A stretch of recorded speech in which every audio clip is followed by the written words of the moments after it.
Pertubuhan Kerjasama Islam atau OIC, Organisation of Islamic Cooperation, merupakan sebuah badan antarabangsa.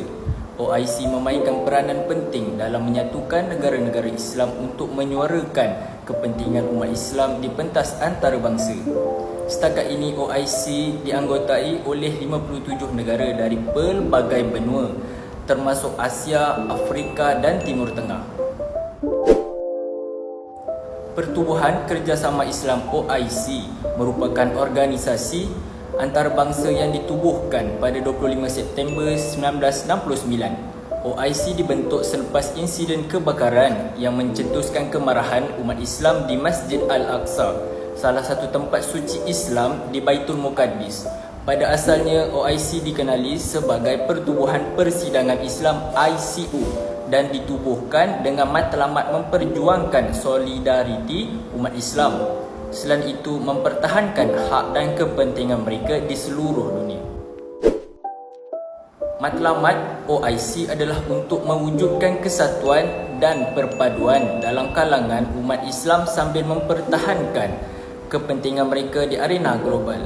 OIC terus berusaha untuk mencapai matlamat ini melalui pelbagai inisiatif politik, ekonomi dan sosial.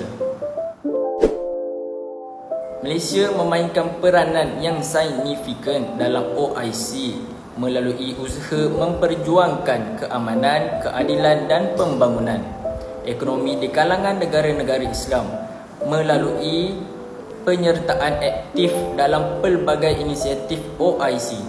Malaysia terus menyumbang kepada perpaduan dan kesejahteraan ummah sambil membawa suara umat Islam ke arena global dalam pelbagai isu antarabangsa.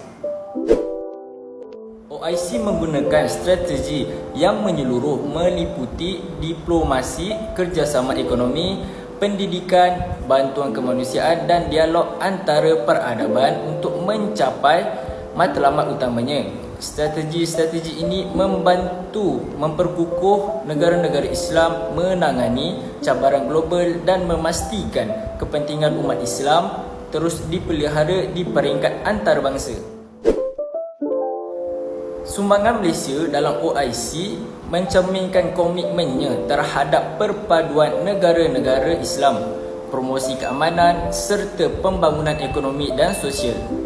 Malaysia terus menyokong usaha-usaha OIC untuk memperkukuh kedudukan umat Islam di peringkat antarabangsa sambil memperjuangkan hak-hak dan kepentingan negara-negara anggota di pentas global.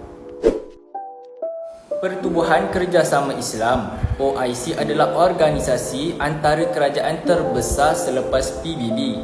Ianya ditubuhkan pada tahun 1969 yang mewakili 57 negara, majoritinya Islam.